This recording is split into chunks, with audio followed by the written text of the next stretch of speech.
The sun was dipping low, painting the sky with streaks of orange and pink as Marcus stepped out of his beat-up sedan and headed toward the daycare. His sneakers crunched against the gravel, and he tugged at the hem of his faded hoodie, trying to shake off the long day.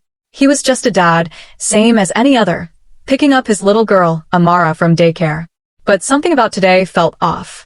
Maybe it was the way the air seemed too still, or the faint prickle at the back of his neck, like someone was watching. He brushed it off, chalking it up to exhaustion. Work had been brutal, and all he wanted was to scoop up his daughter, hear her giggle, and head home for some mac and cheese. But across the parking lot, Miss Clara, the daycare's lead caregiver, was watching him a little too closely. Her gut was screaming, a warning she couldn't ignore. She didn't know why, but she grabbed her keys and decided to follow Marcus as he left with Amara. What she saw next would change everything. Marcus was a regular at the daycare, always showing up right on time, a tired but warm smile on his face as Amara ran into his arms. He was young, barely 25, with a quiet way about him that made him blend into the background. But he was a good dad, everyone said so. He'd braid Amara's hair in the morning, pack her little lunchbox with apple slices and peanut butter sandwiches, and never missed a pickup. Still, Miss Clara had this feeling, one she couldn't shake. It wasn't like Marcus had done anything wrong. He was polite, maybe a little shy, always thanking her for watching Amara. But today, something in his eyes looked different, distracted, maybe even nervous. As he buckled Amara into her car seat, Clara noticed his hands tremble just a bit. She told herself it was nothing, but her instincts were loud, like a siren in her chest. She'd been working with kids for 20 years, and she'd learned to trust that feeling. So, when Marcus pulled out of the lot, she slipped into her own car, keeping her distance, and followed. The streets were busy, filled with the hum of rush-hour traffic. Marcus's car weaved through the city, heading toward the subway station downtown. Clara stayed a few cars back, her heart pounding. Why was she even doing this? She felt ridiculous, tailing a parent like some kind of detective. But then Marcus parked near the station, and instead of heading home, he carried Amara toward the platform. Clara's stomach twisted. Something wasn't right. She parked, grabbed her phone, and followed on foot, blending into the crowd. That's when she saw it, Marcus, standing by the subway entrance, glancing around like he was waiting for someone. Amara clung to his leg, her tiny backpack bouncing as she fidgeted. Then, a woman approached. She was older, maybe in her 30s, with a rounded belly that marked her as pregnant. She looked exhausted, her face flushed from the heat, and Marcus's eyes locked on her. Clara froze, watching from a distance. What was he doing? The subway platform was packed, a sea of people rushing to catch their trains. Marcus shifted Amara to his hip, his gaze darting between the crowd and the pregnant woman. She was struggling to stand, one hand on her back, the other clutching a bag.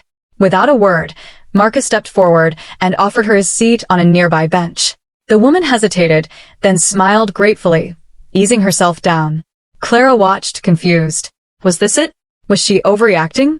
But then the woman reached into her bag, pulled out a small, folded piece of paper, and pressed it into Marcus's hand. His face changed, shock, maybe fear, flickered across it. He shoved the note into his pocket, grabbed Amara's hand, and hurried toward the train. Clara's pulse raced. What was on that note?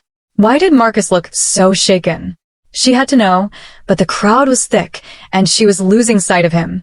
Whatever was happening, it wasn't just a random act of kindness. Something bigger was unfolding, and Clara was caught in the middle of it. Clara's sneakers squeaked against the tiled floor of the subway station as she pushed through the crowd, her eyes locked on Marcus and Amara. The platform was a chaotic swirl of voices and footsteps, but she could still make out Marcus's faded hoodie as he moved toward the train, his daughter's tiny hand gripped tightly in his. The note that pregnant woman had slipped him was burning a hole in Clara's mind. What could it possibly say to make him react like that? His face had gone from calm to rattled in a split second, and now he was moving fast, almost too fast, like he was trying to outrun something. Clara's heart thudded in her chest. She wasn't sure what she was chasing, but every instinct told her to keep going. She slipped past a group of teenagers laughing too loud, her phone clutched tight in case she needed to call someone. Though who, she wasn't sure yet. The train's brakes hissed as it pulled into the station, and Marcus was already at the edge of the platform, Amara bouncing on his hip. Clara had to make a choice. Get on that train or let this go. She took a deep breath and stepped forward, blending into the crowd boarding the car behind his. Marcus settled into a seat near the back of the train, Amara nestled against his chest. The little girl was chatting away, her voice high and bubbly, pointing at the colorful ads plastered above the windows. Marcus nodded along, but Clara could tell his mind was somewhere else. His hand kept drifting to his pocket, where he'd stuffed the note. He didn't pull it out, didn't even glance at it, but the way his fingers lingered there told Clara it was weighing on him. She sat a few rows away, pretending to scroll on her phone, but her eyes never left him. The train lurched forward, and the city lights blurred past the windows. Clara thought about Marcus's life, piecing together what she knew. He was a single dad, or at least she assumed so. She'd never seen him at pickup or drop-off. He worked long hours at a warehouse, she'd heard him mention once, and he always looked tired, but never too tired to make Amara smile. He wasn't the kind of guy who stood out, but there was something about him, something steady. So why was he acting so strange now? And who was that woman? The pregnant woman's face flashed in Clara's mind. She hadn't seemed threatening, just tired and grateful when Marcus offered her the seat. But that note, it wasn't just a thank you. Clara had seen the way Marcus's shoulders tensed, the way his eyes darted around like he was expecting trouble. She leaned back in her seat, trying to stay calm. Maybe she was blowing this out of proportion. Maybe the note was nothing, a grocery list, a phone number, a random scribble. But deep down, she knew better. Her gut had never steered her wrong before. Back when she was a new caregiver, she'd ignored a hunch about a parent who seemed too quick to leave their kid, and it turned out they were skipping town, leaving the child behind. That memory stuck with her, a scar that made her trust her instincts. Whatever Marcus was caught up in, she couldn't let it slide, not with Amara involved. The train rattled along, and Clara's thoughts drifted to her own life. She'd been at the daycare for 2 decades, watching kids grow up, parents come and go. She'd seen every kind of family, messy ones, happy ones, broken ones. She'd learned to read people, to spot the little signs that something was off. Marcus had always been one of the good ones, or so she thought. But now, watching him fidget in his seat, she wasn't so sure. Amara was singing softly to herself, some nursery rhyme Clara recognized from work, and Marcus forced a smile, ruffling her hair. But his eyes kept scanning the train car, like he was waiting for someone to step out of the shadows. Clara's stomach knotted. Was he running from something? Or was he looking for someone? The train slowed, and Marcus stood abruptly, scooping Amara up and heading for the doors. Clara followed, keeping her distance, her pulse racing as they stepped onto a quieter platform in a part of the city she didn't know well. The streets here were different, grittier, with cracked sidewalks and flickering streetlights. Marcus walked fast, his head down, Amara skipping beside him. Clara stayed back, her nerves on edge. This wasn't the way to their apartment. She'd overheard Marcus mention his neighborhood once, and it was nowhere near here. The buildings loomed tall, their windows dark, and the air felt heavy, like a storm was coming. Clara's mind raced with possibilities. Was Marcus meeting someone? Was the note some kind of instruction? She thought about calling the daycare's director, or even the police, but what would she say? That she had a bad feeling? That she'd followed a parent for no real reason? She needed more, something concrete. Up ahead, Marcus turned down an alley, and Clara's breath caught. An alley? With Amara? She hesitated, then crept forward, peering around the corner. The alley was narrow, lined with overflowing dumpsters and graffiti-covered walls. Marcus stood near the far end, Amara at his side, talking to a man Clara didn't recognize. He was older, maybe in his 40s, with a leather jacket and a scar running down his cheek. The man's voice was low, too low for Clara to hear, but his posture was tense, like he was demanding something. Marcus shook his head, his hand tightening on Amara's. The little girl looked confused, tugging at her dad's sleeve, but he didn't look down at her. Clara's heart pounded. This wasn't right. She pulled out her phone, her thumb hovering over the emergency call button. But then the man stepped back, raising his hands like he was backing off, and Marcus turned, leading Amara out of the alley. Clara ducked behind a dumpster, her breath shaky. Who was that guy? What did he want? And why was Marcus meeting him in a place like this? As Marcus and Amara disappeared around the corner, Clara's mind spun. She thought about the note again, that small, folded piece of paper that had changed everything. Was it a warning? A threat? Or something else entirely? She remembered the pregnant woman's face, the way she'd looked at Marcus with something like recognition. Did they know each other? Was she part of whatever this was? Clara's legs felt weak, but She forced herself to move, following Marcus back to the main street. He was walking slower now, his shoulders slumped, like the weight of the world was on him. Amara was quiet, clutching her backpack, her earlier energy gone. Clara's chest ached for the little girl. Whatever Marcus was tangled up in, Amara didn't deserve to be caught in the middle. The city was fully dark now, the streetlights casting long shadows. Marcus stopped at a corner store, its neon sign buzzing faintly. He went inside, Amara trailing behind, and Clara waited across the street, her mind racing. She thought about Marcus's life again, trying to piece together the puzzle. He was just a guy trying to raise his daughter, right? But the trembling hands, the nervous glances, the strange meeting in the alley, it all pointed to something bigger, something dangerous. Clara's thoughts were interrupted by a text from her coworker, asking why she wasn't back at the daycare yet. She ignored it, her focus on the store's glass door. When Marcus came out, he was carrying a small bag, probably snacks for Amara, but his face was still tight, his eyes scanning the street. Clara ducked behind a bus stop, her heart in her throat. He hadn't seen her, had he? Marcus started walking again, this time toward a bus stop. Clara followed, her mind a tangle of questions. She thought about the pregnant woman again, the way she'd handed Marcus the note with such purpose. It wasn't random, Clara was sure of it. But what could it mean? Was it money? A debt? Something worse? She remembered a story she'd heard years ago about a parent at another daycare who'd gotten mixed up with the wrong people, owing money he couldn't pay. It hadn't ended well. Was Marcus in that kind of trouble? She didn't want to believe it, but the pieces were starting to fit. The nervous glances, the alley meeting, the note, it all screamed trouble. But what kind? And how was Amara involved? The bus pulled up, and Marcus and Amara climbed on. Clara hesitated, then boarded too, sitting at the front while they took seats near the back. The bus was half empty, the hum of the engine filling the silence. Clara's phone buzzed again, another text from her coworker, more insistent this time.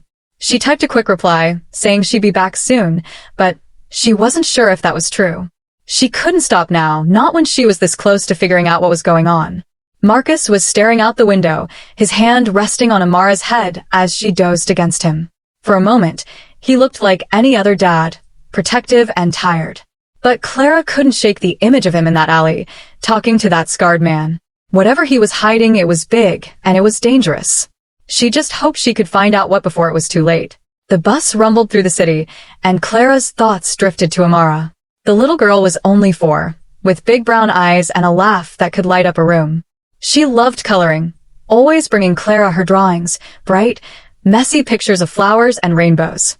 Clara's throat tightened. She'd promised herself long ago to protect the kids in her care, no matter what. That's why she was here, following a man she barely knew, into a part of the city she didn't belong in.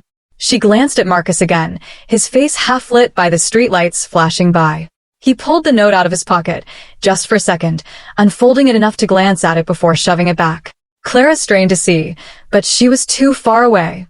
Whatever was on that paper, it was the key to all this. She just had to figure out how to get closer without getting caught. The bus lurched over a pothole, jarring Clara from her thoughts. She glanced back at Marcus, who was still staring out the window, his hand resting protectively on Amara's head. The little girl was fast asleep now, her tiny chest rising and falling, oblivious to the storm brewing around her father. Clara's fingers tightened around her phone. She wanted to believe Marcus was just a dad caught in a bad moment, but the alley meeting, the note, the way his eyes kept darting around, it all pointed to something dark. She shifted in her seat, trying to piece together what she knew, but the puzzle was missing too many pieces. The bus stopped at a dimly lit corner, and Marcus stood, gently lifting Amara into his arms. Clara's pulse quickened. She waited a beat, then followed, stepping off into the cool night air. The street was quiet, lined with old brick buildings and the faint hum of a distant bar. Marcus was moving fast again, his head down like he knew exactly where he was going. Clara stayed back, her sneakers soft against the pavement, her mind racing. Where was he headed now? Marcus turned down a side street, and Clara's heart sank. This part of town was rougher than the last, with boarded-up windows and graffiti snaking up the walls. She hesitated, her instincts screaming to turn back, but the thought of Amara kept her moving. She couldn't let that little girl out of her sight, not with whatever Marcus was tangled up in. Up ahead, he stopped at a small, run-down apartment building, its front door chipped and faded. He fumbled with a key, glancing over his shoulder, and Clara ducked behind a parked car, her breath shallow. Was this where he lived? She didn't think so. His usual pickup stories mentioned a different neighborhood, one with a park Amara loved. So why was he here? The door creaked open, and Marcus slipped inside, Amara still in his arms. Clara waited, counting to 10, then crept closer, her eyes scanning the windows. A light flicked on in a second-floor unit, and she caught a glimpse of Marcus's silhouette. He wasn't alone. Someone else was in there. A woman's voice, low and urgent, drifted through the cracked window. Clara's stomach twisted. She couldn't make out the words, but the tone was sharp, like an argument. She crouched beneath the window, straining to hear. The woman's voice rose, then fell, and Marcus's response was clipped, almost pleading. Amara's soft whimper cut through the tension, and Clara's chest tightened. Whatever was happening, it wasn't good for that little girl. She thought about the note again, the pregnant woman's face flashing in her mind. Was this the same woman? No, it couldn't be. Her voice was different, older, rougher. Clara's mind spun with possibilities. Was Marcus caught in some kind of trouble, debts, maybe, or something worse? She remembered the man with the scar in the alley, the way he leaned in like he was making demands. Was he connected to this woman? To the note? Clara's phone buzzed in her pocket, another text from her coworker, but she ignored it. She couldn't stop now, not when she was this close to answers. Inside the apartment, the argument grew louder. Clara caught snatches of words. Oh, time, not safe. Her blood ran cold. She didn't know Marcus well, but she'd seen enough parents in tough spots to recognize desperation. Was he in over his head with the wrong people? She thought about his life at the daycare, the way he'd always been so careful with Amara, so patient. But now, seeing him here, in this crumbling building, meeting strange men in alleys, clutching that mysterious note, it didn't add up. Clara's thoughts drifted to her own past, to a time when she'd trusted someone she shouldn't have. Her brother, years ago, had gotten mixed up with a bad crowd, borrowing money he couldn't pay back. It had torn their family apart, and Clara had sworn she'd never let someone she cared about fall into that trap again. Amara wasn't her daughter, but she was one of Clara's kids, and that was enough. The window above her slammed shut, and Clara flinched, nearly dropping her phone. She peeked up, catching a glimpse of Marcus pacing, his hands running through his hair. The woman was out of sight, but her voice lingered, sharp and insistent. Clara's mind raced. Should she knock on the door, confront him? Demand to know what was going on? But what if that put Amara in danger? She thought about calling the police, but what could she say? She had no proof, just a gut feeling and a string of suspicious moments. The note, the alley, this apartment, it all felt like a web, and Marcus was caught in the middle. But why? And how did that pregnant woman fit in? Clara's thoughts were interrupted by footsteps behind her. She spun around, her heart in her throat, but it was just a stray cat, darting across the street. She exhaled, her nerves frayed. She had to be careful. If Marcus was in trouble, whoever he was dealing with might not take kindly to her snooping. Back at the daycare, Clara's coworker, Jenny, was probably panicking by now. Clara had never been late closing up, never left without a word. She pulled out her phone and typed a quick message, running an errand, back soon. It wasn't true, but it would buy her time. She glanced up at the window again. Marcus was still pacing, and now she could see the woman, tall, with short-cropped hair and a tense posture. She was gesturing wildly, pointing at Marcus, then at something on a table. Clara squinted, trying to make it out. Was it the note? No, it looked like a stack of papers, maybe documents. Her mind flashed to stories she'd heard about people getting caught up in scams, signing things they didn't understand. Was that what this was? Or was it something bigger? Something that explained the fear in Marcus's eyes? Across town, the pregnant woman from the subway, Sarah, was sitting in her small apartment, her hands resting on her belly. She'd been thinking about Marcus all evening, wondering if he'd read the note yet. She hadn't meant to scare him, but she'd had no choice. She'd seen him on the subway before, always with his little girl, always so kind. That's why she'd chosen him, why she'd slipped him the note. It wasn't just a random act of gratitude, it was a plea. Sarah's life hadn't always been like this. A year ago, she'd had a good job, a stable life. But then she'd stumbled across something she shouldn't have, something that had turned her world upside down. Now, she was running out of time, and Marcus was her only hope. She didn't know him well, but she'd seen the way he looked at his daughter, the way he'd offered her his seat without a second thought. He was a good person, she was sure of it. But would he help her? Or had she just pulled him into her mess? Sarah's thoughts were interrupted by a knock at her door. Her heart skipped a beat. She wasn't expecting anyone, and in her situation, unexpected visitors were never good. She stood slowly, her hand on her belly, and peered through the peephole. It was him, the man with the scar. Her stomach dropped. How had he found her? She backed away, her breath shallow, and grabbed her phone. She needed to warn Marcus, but she didn't have his number. All she had was the note, and the hope that he'd understand what it meant. She sank onto the couch, her mind racing. She thought she could keep this contained, keep it away from people like Marcus and his little girl. But now, she wasn't so sure. The knock came again, louder this time, and Sarah's hands trembled. She had to stay calm, for her baby's sake. But the fear was creeping in, and with it, the realization that she might have just put Marcus in more danger than she'd ever intended. Back at the apartment building, Clara was still crouched beneath the window, her legs cramping. The argument inside had quieted, but the tension hadn't. Marcus's voice was low now, almost a whisper, and the woman's responses were sharp, cutting. Clara caught a glimpse of Amara, sitting on a worn-out couch, clutching a stuffed bunny. The sight broke Clara's heart. She wanted to barge in, scoop up the little girl, and take her somewhere safe. But safe from what? She still didn't know what Marcus was involved in, or if he was a victim or a player in whatever this was. Her mind flashed to the daycare, to the other parents who trusted her to keep their kids safe. If something happened to Amara because she didn't act, she'd never forgive herself. But if she acted too soon, without proof, she could ruin Marcus's life.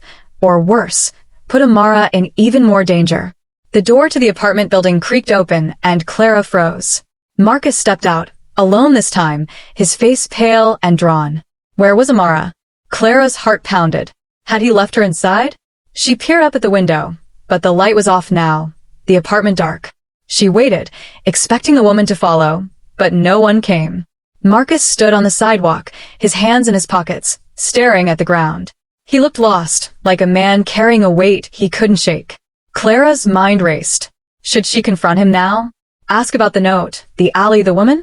But before she could decide, Marcus pulled out his phone, glanced at it, and started walking again, faster this time. Clara's phone buzzed, another text from Jenny, this one, all caps. Where are you? She ignored it, her eyes locked on Marcus. He was heading toward another bus stop, and Clara knew she had to follow. Whatever was on that note, whatever he was running from, she was too deep in now to turn back. Clara's breath hitched as she trailed Marcus down the dark street, her sneakers barely making a sound on the cracked pavement. The city felt heavier now, the air thick with a promise of something bad. Marcus's pace was quick, his shoulders hunched, like he was carrying a secret too big to hold. Clara's heart pounded in her chest, her mind a tangle of questions. Where was Amara? Why had he left her in that rundown apartment? And what was on that note that had him so shaken? She kept her distance, sticking to the shadows of the old buildings, her phone clutched tight in her hand. The text from Jenny still burned unanswered in her pocket, but Clara couldn't stop now. Not when she was this close to figuring out what Marcus was hiding. Up ahead, he turned into a narrow street, lined with shuttered storefronts and flickering streetlights. Clara's gut twisted. This wasn't a place for a casual walk. Whatever Marcus was doing, it was leading somewhere dangerous. The street was eerily quiet, the only sound the faint hum of a neon sign buzzing above a closed pawn shop. Marcus stopped at a corner, glancing at his phone again, his face lit by the dim glow of the screen. Clara crouched behind a rusted mailbox, her pulse racing. He was waiting for someone, she could feel it. The same nervous energy she'd seen at the subway station was back, his fingers tapping against his leg, his eyes scanning the empty street. Clara's mind flashed to the man in the alley, the one with the scar, and then to the woman in the apartment, her sharp voice echoing in Clara's ears. Were they all connected? Was the note some kind of signal, pulling Marcus deeper into a mess he couldn't escape? She thought about Amara, alone in that apartment, and her chest tightened. She wanted to run back, make sure the little girl was safe, but she couldn't lose Marcus now. Not when every step he took seemed to pull him closer to trouble. A car rolled up, its headlights cutting through the darkness. Clara's breath caught as Marcus straightened, his hand slipping into his pocket where the note was. The car's engine idled, low and menacing, and the driver's side door opened. It was him, the man with the scar. Clara's stomach dropped. He stepped out, his leather jacket catching the light, his eyes locked on Marcus. The two men stood frozen for a moment, like they were sizing each other up. Clara strained to hear, but the words were too low, swallowed by the hum of the car. Marcus shook his head, his voice rising just enough for Clara to catch a single word. No. The scarred man's face hardened, and he stepped closer, his hand gesturing sharply. Clara's fingers hovered over her phone. Should she call the police? But what would she say? She had no proof, just a string of moments that screamed danger. Her heart raced as the scarred man grabbed Marcus's arm, pulling him toward the car. Marcus yanked free, his voice louder now, desperate. I said no. Clara's blood ran cold. Whatever this was, it was spiraling out of control. Across town, Sarah sat in her apartment, her hands trembling as she stared at the locked door. The knock from earlier had stopped, but the fear hadn't. The man with the scar knew where she lived now, and that meant time was running out. She clutched her phone, her thumb hovering over the screen.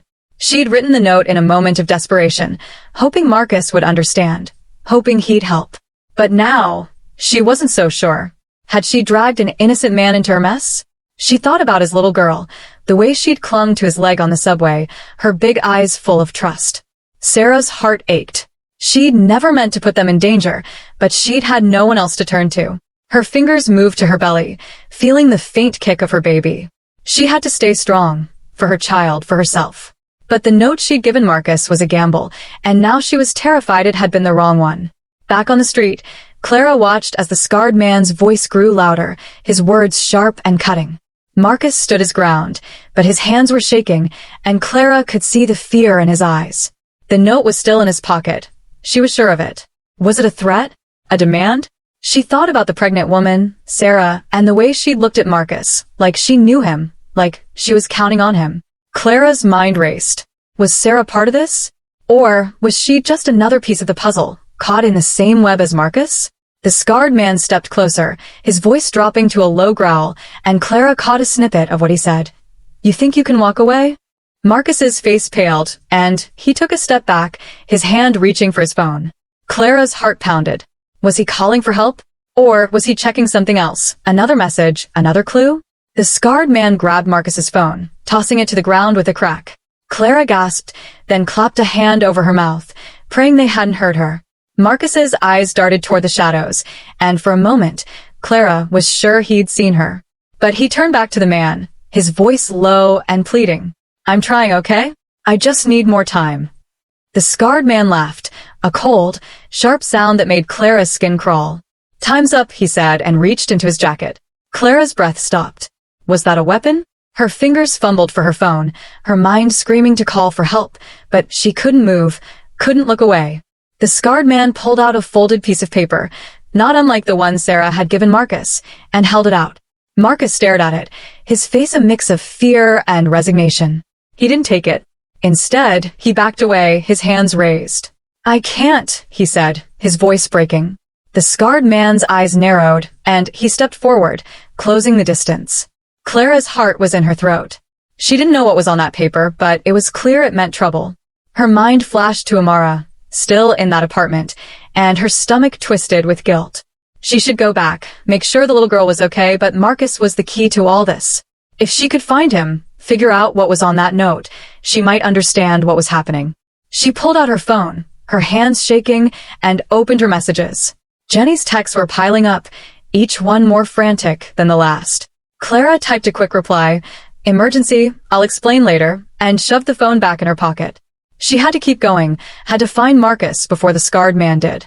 The street was empty now, the air heavy with the weight of what she'd seen. Whatever Marcus was running from, it was closing in fast, and Clara was caught in the middle, chasing a truth she wasn't sure she was ready to face. Clara's heart hammered as she watched Marcus disappear into the shadows, his footsteps fading into the quiet night. The scarred man's car roared down the street, its taillights glowing like angry eyes before vanishing around a corner. Clara stood frozen behind the mailbox, her breath shallow, her mind racing. She'd almost called the police, her thumb still hovering over the button, but the moment had slipped away. Marcus was gone, and so was the scarred man, leaving her alone in the empty street with more questions than answers. The note, whatever was written on it, was the key. She was sure of it. But now, with Marcus running and Amara still back in that apartment, Clara felt the weight of her choices pressing down. She couldn't chase Marcus and check on Amara at the same time. Her phone buzzed again. Another text from Jenny, probably ready to fire her for disappearing. Clara ignored it, her eyes scanning the street. She had to make a choice, and fast. Then, a soft rustle behind her made her freeze. Someone was there. She spun around, her pulse spiking, expecting to see the scarred man or one of his cronies. But it wasn't him. It was Sarah, the pregnant woman from the subway, her face pale and her eyes wide with panic. Clara's jaw dropped. How was she here? Sarah's hands were shaking, clutching her bag like a lifeline, her breath coming in short gasps. You followed him too, didn't you? Sarah whispered, her voice barely audible. Clara's mind reeled. This was the woman who'd given Marcus the note, the one who'd set this whole thing in motion. But why was she here, in this sketchy part of town, in the middle of the night? What's going on? Clara demanded, keeping her voice low. Sarah glanced over her shoulder, her eyes darting like she was expecting someone to jump out of the shadows. I didn't mean for this to happen, she said, her voice cracking. I just needed help. But now he's after us both. Clara's stomach twisted. Who's after you? The guy with the scar? Sarah nodded, her hand resting on her belly. He knows I gave Marcus the note. And now Marcus is in danger because of me. Clara's head spun. This was bigger than she'd thought. Sarah wasn't just some random stranger. She was tied to Marcus, to the scarred man, to whatever mess was unraveling. What was in the note? Clara asked, stepping closer, her voice urgent. Sarah hesitated, her eyes flickering with fear. I can't tell you here, she said, glancing around again. It's not safe. But Marcus, he's trying to do the right thing. He doesn't know how deep this goes. Clara's frustration boiled over. Then why give him the note? Why drag him into this? Sarah's face crumpled, tears welling up. Because I had no one else, she whispered. I saw him with his daughter, saw how kind he was. I thought he could handle it, but I was wrong. Before Clara could press further, a car's headlights swept across the street, and Sarah grabbed her arm, pulling her behind a dumpster. He's back, Sarah hissed, her voice trembling. Clara's heart pounded as the car slowed, its engine growling. Was it the scarred man? Or someone else? The car idled for a moment, then pulled away, but the fear lingered. Clara's mind raced. Sarah's presence here was a game-changer, a second twist in a story that was already spiraling out of control. She thought about Amara, still in that apartment with the unknown woman, and her chest tightened. We need to get to Marcus's daughter, Clara said, her voice firm despite the panic clawing at her. Sarah's eyes widened. His daughter? Where is she? Clara quickly explained about the apartment, the argument she'd overheard, and how Marcus had left Amara behind. Sarah's face paled even more. That's not good, she whispered. If they know Marcus has the note, they might go after her. Clara's blood ran cold. They? Who's they? Sarah shook her head, her voice barely audible. The people I took the information from. The ones who want it back. Clara's mind flashed to the stack of papers she'd seen in the apartment, the way the woman had pointed at them. Was that what this was about? Some kind of stolen information? Clara grabbed Sarah's arm, her patience wearing thin. You need to tell me what's going on. Right now. Sarah's eyes darted to the street, then back to Clara. Okay, but not here. We need to move. Clara nodded, her instincts screaming to get out of the open. They slipped out from behind the dumpster, sticking to the shadows as they headed back toward the apartment building. Clara's mind was a whirlwind. Sarah's words, stolen information, dangerous people, painted a picture far bigger than a simple debt or scam. Marcus wasn't just running from a bad deal. He was caught in something that could cost him everything. And Amara, sweet little Amara, was in the crosshairs. Clara's throat tightened at the thought of the little girl's drawings, her bright smile. She couldn't let anything happen to her. As they neared the apartment building, Clara noticed the light in the second-floor window was back on. Her heart sank. Someone was still there. She glanced at Sarah, who was breathing heavily, her hand on her belly. You okay to keep going? Clara asked. Sarah nodded, though her face was tight with pain. I have to, she said. I owe Marcus that much. Clara didn't know what to make of Sarah's guilt, but there was no time to dig into it. They crept closer, staying low, and Clara peered up at the window. The woman from before was there, pacing, her phone pressed to her ear. Clara strained to hear, but the window was closed, the words muffled. Then, a shadow moved behind the woman. A man. Not Marcus, not the scarred man, but someone new. Clara's stomach dropped. This was getting worse by the second. "Who's that?" she whispered to Sarah. Sarah peeked up, her eyes narrowing. "I don't know," she said, her voice shaking. "But if he's here, it's bad news." Clara's mind raced. She needed to get to Amara, but storming into the apartment with no plan was reckless. She thought about Marcus, out there somewhere, running from the scarred man. Had he gone back to protect his daughter? Or was he too deep in his own fear to think straight? Clara's phone buzzed again, and this time she glanced at it. Jenny, threatening to call the daycare director. Clara typed a quick, "I'm fine," handling something, and shoved the phone back in her pocket. She couldn't deal with work right now, not when Amara's safety was on the line. She turned to Sarah. "What's in the note, Sarah? I need to know." Sarah hesitated, then pulled Clara farther into the shadows. "It's a name," she whispered, "and a location. Something they don't want anyone to know. I thought Marcus could get it to the right people, but now, I think I made a mistake." Clara's heart pounded. A name and a location? That sounded like a whistleblower's evidence, something straight out of a crime drama. But this was real, and Marcus was caught in the middle. She thought about the scarred man, the way he'd tossed Marcus's phone, the second piece of paper he'd tried to hand him. Was that more evidence? Or a threat? Clara's eyes flicked back to the apartment window. The woman was still on the phone, her gestures frantic now, and the man was pacing behind her. Amara wasn't in sight, and that terrified Clara more than anything. "We need to get in there," she said, her voice low but firm. Sarah nodded, but her face was pale, her hands trembling. "If they see us," she started, but Clara cut her off. "We don't have a choice. Amara's in there." They moved toward the building's entrance, Clara's heart racing with every step. The door was still unlocked, creaking as they slipped inside. The hallway was dim, the air stale and heavy. Clara led the way, her ears straining for any sound. The stairs creaked under their weight, and Sarah's breathing was loud in the quiet. At the second-floor landing, Clara paused, her hand on the doorknob of the apartment. She could hear voices inside, low, urgent, and now a child's voice.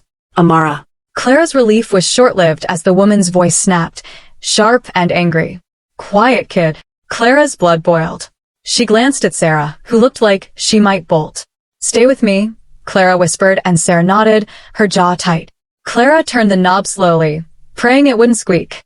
The door opened a crack, and she peered inside. The apartment was small, cluttered with old furniture and stacks of papers. Amara sat on the couch, clutching her stuffed bunny, her eyes wide with fear. The woman was across the room, still on the phone, her back to the door. The man Clara had seen in the window was rifling through a bag, pulling out what looked like a laptop. Clara's heart pounded. Were they looking for the note? Or something else? She pushed the door open a little wider, just enough to slip inside, but then her phone buzzed, loud, sharp, echoing in the quiet. The woman spun around, her eyes locking on Clara. "Who's there?" she barked, her phone dropping to the floor. Clara froze, her heart in her throat, as the man turned, his hand reaching into his jacket. Sarah grabbed Clara's arm, pulling her back, but it was too late. The door swung open, and Clara was staring into the eyes of someone who knew they'd been caught, and wasn't happy about it. Clara's heart stopped as the woman's eyes bore into her, sharp and unyielding. The apartment was thick with tension, the air heavy with the scent of stale coffee and fear. Amara's small whimper from the couch cut through the silence, and Clara's instinct screamed to grab the little girl and run. The man by the bag froze, his hand still inside his jacket, his gaze flicking between Clara and Sarah. "Who are you?" the woman snapped, stepping forward, her voice low but dangerous. Clara's mouth went dry, but she stood her ground, her eyes darting to Amara, who clutched her bunny tighter, tears welling in her big brown eyes. Sarah's grip on Clara's arm tightened, her breath shaky. "We're not here to cause trouble," Clara said, her voice steadier than she felt. "We just want the girl." The woman's lips curled into a sneer. "You're in over your head, lady." Before Clara could respond, the man pulled his hand from his jacket, not a weapon, but a phone, its screen glowing with a message. He glanced at it, his face darkening, and muttered, "He's here." Clara's stomach lurched. Marcus. The door behind them burst open, and Marcus stormed in, his face a mix of panic and fury. "Amara," he shouted, his eyes locking on his daughter. He lunged toward the couch, but the man stepped in his path, blocking him. "Not so fast," the man growled, his voice low and menacing. Clara's mind raced. The note, the scarred man, the papers on the table, it was all coming to a head, and she was caught in the middle. Sarah stepped forward, her voice trembling but firm. "Let them go. This isn't their fight." The woman laughed, a cold, bitter sound. "You think you can just walk away, Sarah? After what you took?" Clara's heart pounded as she pieced it together. The note Sarah gave Marcus, the papers in the apartment, it was all about something Sarah had stolen, something these people wanted back. Amara's small voice broke through. "Daddy?" And Marcus's face crumpled, his hands clenched into fists. "I'm here, baby," he said, his voice breaking. "I'm not leaving you." Clara's eyes flicked to the table, where the stack of papers lay, some scattered, others neatly clipped together. She caught a glimpse of names, dates, and numbers, financial records, maybe, or something more damning. Sarah's words echoed in her mind. A name and a location, something they didn't want anyone to know. Clara's gut twisted. Was this about corruption? A cover-up? She didn't have time to think. The woman grabbed the papers, shoving them into a bag, her movements frantic. "We're done here," she said to the man, who nodded, his eyes still on Marcus. Clara saw her chance. She stepped forward, her voice loud and clear. "You're not taking her anywhere." The woman spun around, her eyes narrowing, but Clara didn't back down. She was done being a bystander. Amara was one of her kids, and she'd promised to protect them, no matter what. Marcus moved fast, shoving past the man and scooping Amara into his arms. The little girl clung to him, sobbing, her bunny dangling from her hand. The man lunged, grabbing Marcus's shoulder, but Sarah threw herself forward, pushing him back. "Enough," she shouted, her voice raw with desperation. "This ends now." The room froze, everyone's eyes on Sarah. She reached into her bag, pulling out a small USB drive, her hand trembling. "This is what you want, isn't it?" she said, holding it up. "The proof. Everything I found. Let them go, and it's yours." Clara's breath caught. So that was it. The note wasn't the evidence. It was a lead to this, a drive with information someone powerful wanted buried. The woman's eyes locked on the drive, her expression a mix of greed and fury. "Hand it over," she demanded, stepping closer. Sarah shook her head. "Not until they're safe." The man's phone buzzed again, and he glanced at it, his face tightening. "We don't have time for this," he muttered, then grabbed for Sarah. Marcus reacted instinctively, shoving Amara behind him and tackling the man to the ground. The room erupted into chaos. Papers scattered. The woman shouted, and Clara dove for Amara, pulling her toward the door. "Stay with me, sweetie," she whispered, her heart pounding. Amara nodded, her small hand gripping Clara's. Sarah was still clutching the USB drive, backing toward the door, her eyes darting between the woman and the man struggling with Marcus. Clara acted without thinking, shoving the woman aside, giving Sarah just enough time to slip past. They stumbled into the hallway, Clara clutching Amara, Sarah right behind. Marcus broke free from the man, scrambling to his feet and following them. The woman's shouts echoed behind them as they ran down the stairs, the creaking was loud in the quiet building. Clara's legs burned, but she didn't stop, Amara's small hand tight in hers. They burst onto the street, the cool night air hitting their faces. Marcus was right behind, his breath ragged. "We need to get to the police," Sarah gasped, still holding the USB drive. Clara nodded, her mind spinning. The note, the drive, the scarred man, it all pointed to something big, something dangerous. But they had Amara, and that was what mattered most. They turned a corner, the sound of footsteps pounding behind them. The scarred man was back, his car screeching to a stop at the end of the street. Clara's heart raced as they ducked into an alley, crouching behind a stack of crates. Marcus held Amara close, whispering to her, his voice shaky but soothing. Sarah's face was pale, her hand on her belly, the USB drive still in her grip. "I'm sorry," she whispered to Marcus. "I didn't mean for this to happen." Marcus shook his head, his eyes fierce. "Just tell me what's on that drive," he said, his voice low. Sarah hesitated, then spoke, her words rushed. "It's proof, names, transactions, proof of fraud at the company I worked for. They've been stealing millions, hiding it. I found it, and they've been after me ever since. Clara's stomach dropped. Fraud, millions, dangerous people. It was worse than she'd imagined. The note she'd given Marcus, the name and location, was a lead to someone who could expose it, but Marcus hadn't known what he was getting into. The sound of footsteps grew closer, and Clara peered around the crates. The scarred man was there, his silhouette looming under a streetlight, his phone pressed to his ear. Clara's heart pounded. They were trapped, no way out without being seen. She thought about Jenny, back at the daycare, probably calling the director by now. She thought about her own life, the promise she'd made to protect the kids in her care. Amara's small hand squeezed hers, and Clara's resolve hardened. They had to get out, had to get to the police. Marcus's eyes met hers, a silent understanding passing between them. He nodded, then whispered, "There's a back way through the alley. Follow me." Clara didn't hesitate, pulling Amara along as they crept through the shadows, Sarah close behind, the USB drive still in her hand. They moved quickly, the alley narrow and dark, the sound of the scarred man's voice fading behind them. Clara's mind raced with what Sarah had said, fraud, stolen millions, a cover-up.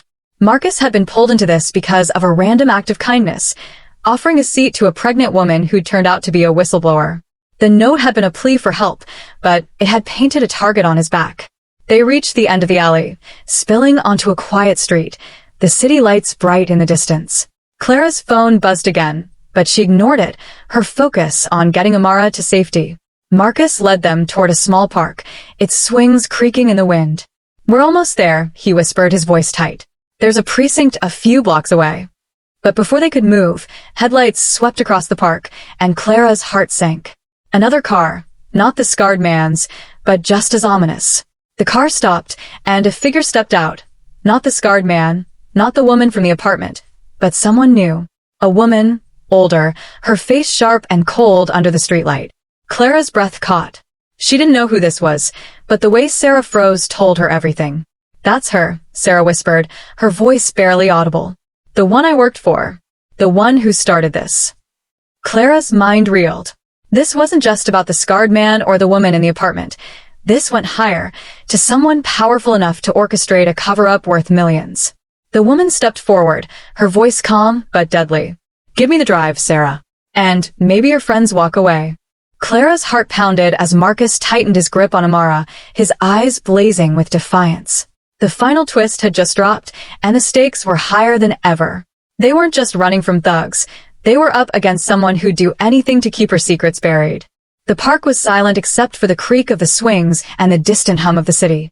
The woman's cold voice cut through the night, her eyes locked on Sarah, who clutched the USB drive like it was her lifeline. Clara's heart pounded, her hand tight around Amara's, the little girl trembling against her. Marcus stood protectively in front of his daughter, his jaw set, but Clara could see the fear in his eyes. This wasn't just about the scarred man or the woman in the apartment anymore. This was bigger, deeper, a web of corruption that had pulled them all in.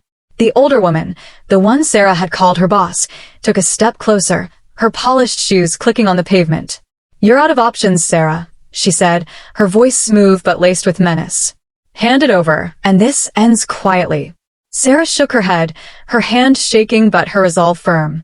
"You don't get to walk away from this," she said, her voice steady despite the terror in her eyes. Clara's mind raced. She needed to do something, anything, to get them out of this. But the woman's presence, her calm authority, made it clear she held all the cards. Or so she thought. Clara's eyes darted to Marcus, who was whispering to Amara, trying to keep her calm. The little girl's face was buried in his side, her bunny clutched tight. Clara's chest ached. She'd promised to protect the kids in her care, and now Amara was caught in a nightmare because Clara had followed her gut. She glanced at Sarah, who was still holding the drive, her knuckles white. The note Sarah had given Marcus, the name and location, had led them here, to this moment, facing a woman who'd orchestrated a multi-million-dollar fraud. Clara's thoughts flashed to the daycare, to Jenny's frantic texts, to the life she'd left behind just hours ago. It felt like a lifetime. She took a deep breath, her mind racing for a way out. The woman's eyes flicked to Clara, narrowing slightly. "You're the daycare lady, aren't you?" she said, her voice dripping with disdain. "You should have stayed out of this." Clara's blood boiled, but before she could respond, a new sound broke the tension. Sirens, faint, but growing louder. The woman's composure cracked, her head snapping toward the sound. Marcus's eyes widened, hope flickering in his expression. Clara's heart leapt. Had Jenny called the police? Or had someone else seen the chaos unfolding? The sirens grew closer, and the woman's calm facade shattered. "Give me the drive now," she hissed, lunging toward Sarah. But Sarah was ready, stepping back and tossing the USB drive to Marcus. "Run," she shouted. Marcus caught it, his face a mix of shock and determination. He scooped Amara into his arms and bolted toward the edge of the park, Clara right behind him. Sarah hesitated, her hand on her belly, but Clara grabbed her arm, pulling her along. "Come on," she urged, her voice hoarse. The woman shouted after them, her voice sharp with rage, but the sirens were louder now, red and blue lights flashing in the distance. Clara's legs burned as they ran, the park's shadows swallowing them as they ducked behind a cluster of trees. They crouched low, Marcus holding Amara close, her small sobs muffled against his chest. Sarah was breathing hard, her face pale, but she managed a nod to Clara. "You okay?" Clara whispered. Sarah gave a weak smile. "For now." Clara's eyes flicked to Marcus, who was staring at the USB drive in his hand like it was a bomb. "What do we do with this?" he asked, his voice low. Sarah took a shaky breath. "It's evidence. Bank records, emails, proof they've been siphoning money from the company for years. I was going to take it to a reporter, but they found me first." Clara's mind reeled. A whistleblower, a cover-up, millions of dollars. This was why the scarred man and the woman in the apartment were so desperate. And Marcus, just a dad trying to do the right thing, had been pulled into it because of a kind gesture on a subway. The sirens were close now, and Clara peeked out from behind the trees. 2 police cars screeched to a stop near the park, officers spilling out, their flashlights cutting through the dark. The woman was still there, her hands raised, her voice sharp as she tried to talk her way out. Clara's heart pounded. They were almost safe, but they couldn't stay hidden forever. Marcus looked at her, his eyes fierce. "We need to get this to them," he said, holding up the drive. Clara nodded, her resolve hardening. "Stay with Amara," she said. "I'll go." Marcus hesitated, then handed her the drive, his hand lingering on hers for a moment. "Be careful," he whispered. Clara gave him a small smile, then turned to Sarah. "You coming?" Sarah nodded, though her face was tight with pain. "I started this," she said. "I need to finish it." Clara and Sarah crept out from the trees, staying low as they moved toward the police. The woman was still talking, her voice smooth and confident, but the officers weren't buying it. One of them spotted Clara and Sarah, his flashlight swinging toward them. "Hey, you two, come out slowly," he called. Clara's heart raced, but she raised her hands, the USB drive visible. "We have evidence," she shouted, her voice carrying over the chaos. "It's about fraud, a cover-up." The officer's eyes narrowed, but he waved them forward. Clara's legs felt like jelly as she and Sarah approached, the drive heavy in her hand. The woman's face twisted with rage as she saw them, but the officers were already moving to restrain her. Clara handed the drive to the nearest officer, her voice shaking as she explained. Sarah's discovery, the note, the chase. Sarah filled in the gaps, her voice steady despite her fear, detailing the fraud she'd uncovered and the threats that had followed. The officers listened, their faces grim. One of them radioed for backup, while another secured the woman, who was now shouting about her lawyers. Clara's eyes flicked back to the trees, where Marcus and Amara were still hidden. She caught his gaze, nodding slightly to let him know it was safe. He emerged slowly, Amara in his arms, her face buried in his shoulder. The officer took the drive, slipping it into an evidence bag, and promised it would be handled properly. Clara's shoulders sagged with relief, but the weight of the night lingered.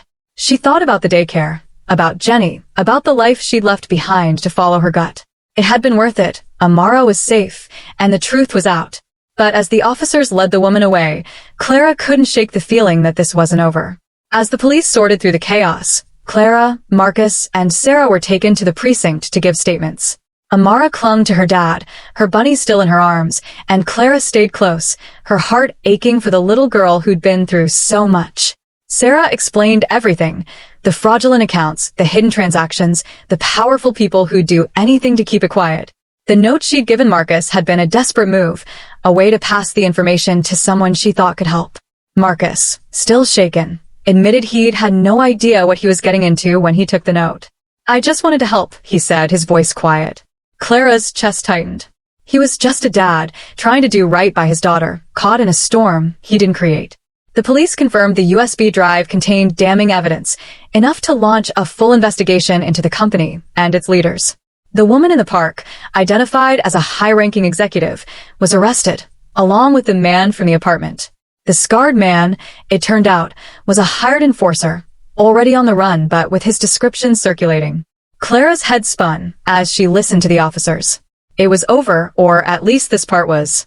But as they left the precinct, the sky lightening with the first hints of dawn, a final twist hit her like a punch. Sarah, sitting on a bench outside, her face pale, handed Clara a small piece of paper. "I found this in my bag," she said, her voice barely audible. "It wasn't there before." Clara unfolded it, her heart sinking. It was a note, written in the same hurried scrawl as the one Sarah had given Marcus.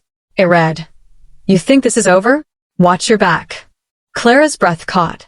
She looked at Sarah, then at Marcus, who was holding Amara, oblivious to the new threat.